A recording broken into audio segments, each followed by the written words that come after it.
apegado en el resplandor de aquella presencia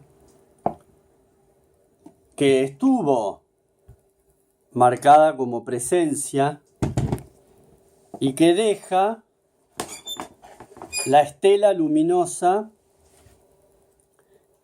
de su tránsito en las cercanías de uno. La presencia se volatiliza, se escapa, se retrae, antojadiza. Y la ola expansiva de lo producido queda conformando un espacio atemporal dentro de uno, en la confusión de aquello que estuvo y que hoy ya no está. ¿Qué es un artista sino un retratador, quien hace retratos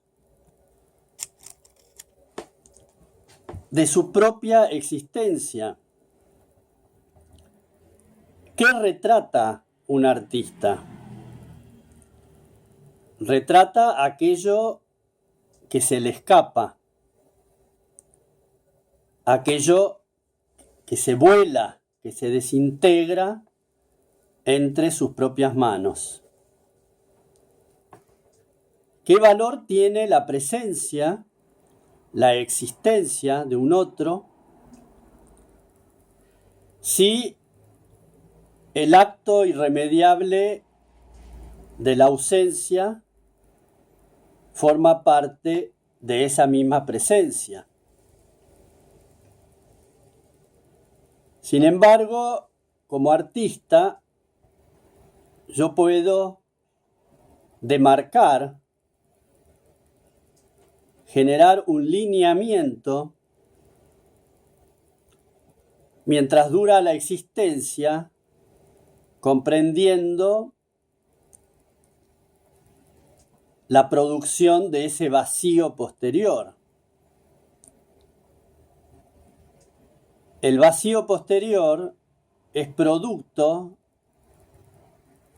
del imaginario, es producto del sortilegio que produce una simbiosis con el mundo de afuera.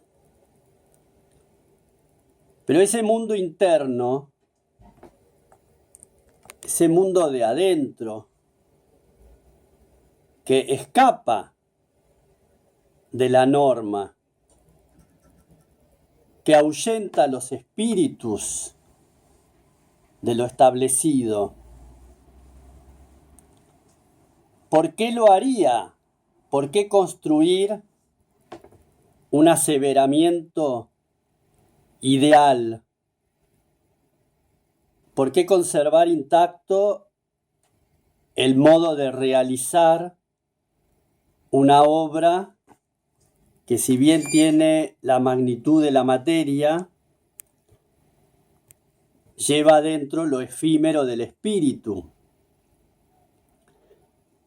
Porque el artista se conoce a sí mismo a través del descampado y de la destemplanza de su ser.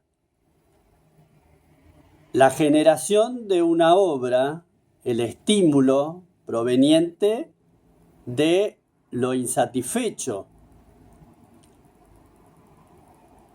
proveniente de un rincón inconcluso. ¿Qué busca concluirse en el otro, en la existencia? Pero busca irremediablemente devenir en un espacio vacío nuevamente, que retrotrae su historial al origen. Hay un comienzo, hay un quiebre, hay un abismo que se abre en lo insondable y que respira ese aire sensible que conlleva dentro de sí el germen de ese artista que debería encontrar su rumbo. ¿Es que hay rumbo que encontrar o simplemente es un deambular sobre los bordes de la sombra? Un deambular eterno, repetitivo, en la emulación de los sentidos que se sienten atraídos por aquello que duele, que genera la dolencia. Esa dolencia encuentra su alegría en la transformación del espacio a través de la generación de una obra. Pero no una obra inscripta en el concepto que se puede tener colectivamente como sociedad de lo que es una obra, sino, como lo veo yo, una obra es uno mismo en la concepción de un presente, de un instante que se sumerge permanentemente en ese desconsuelo del ser que busca la retirada del mundo para conformarse como testigo de lo imposible. Eso que parece real, que se muestra, que se acerca como materia humana real, trae también el mensaje del espíritu, el mensaje de lo insondable, el mensaje del universo, para demarcar la prestancia de uno frente al ser. ¿Quién es ese ser que se acerca? ¿Y quién es ese ser que es uno mismo habitado por dentro, que abre las compuertas para establecer ese vínculo con lo externo? Porque la obra en sí misma, como obra, como arte, como elemento creativo, atrae fuerzas externas irremediablemente porque vibra en la empatía con los demás.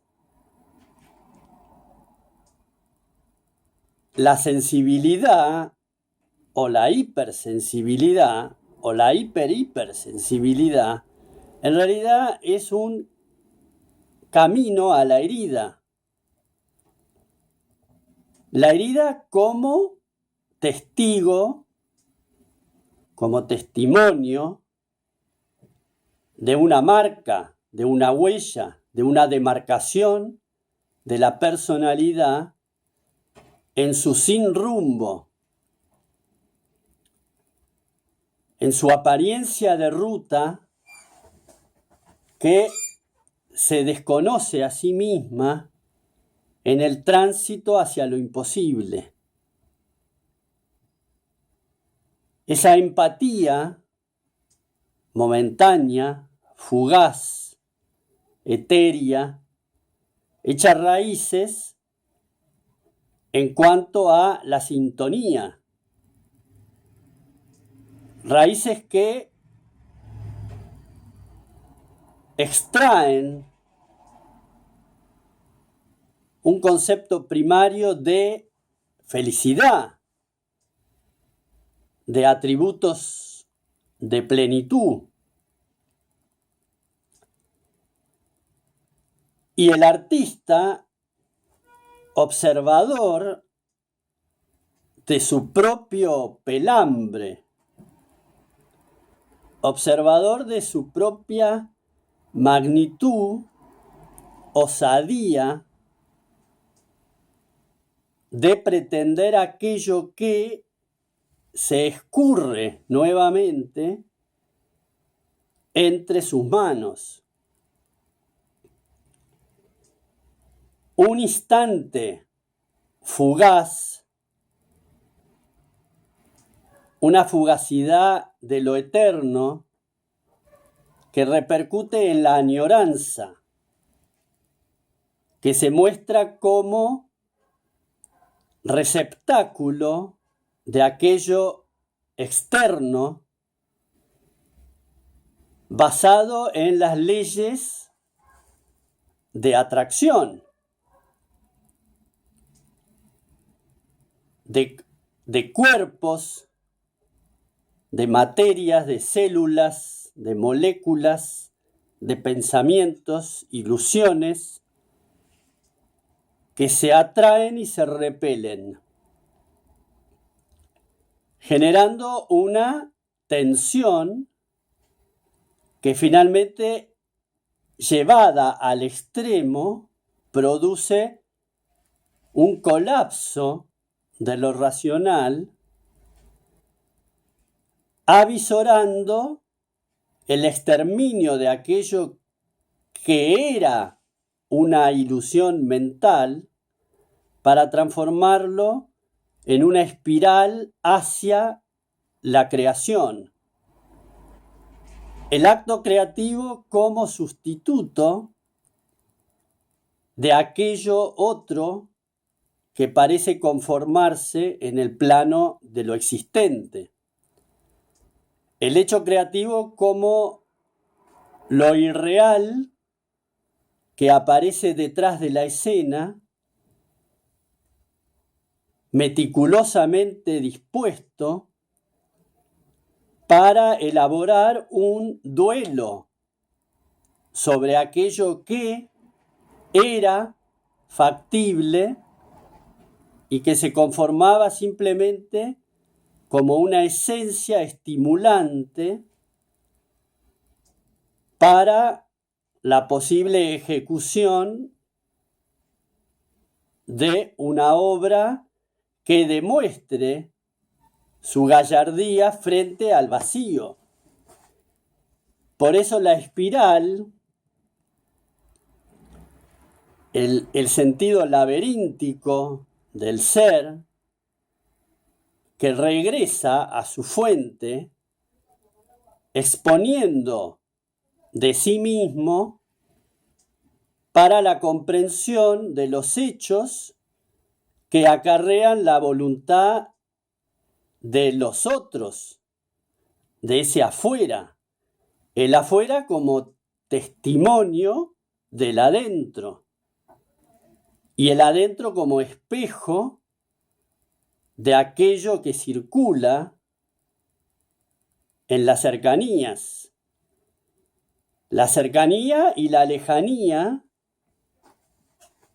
inventadas en lo inverso para recopilar aquello que funciona como atractivo, pero dispuesto en una sintonía de lo imposible.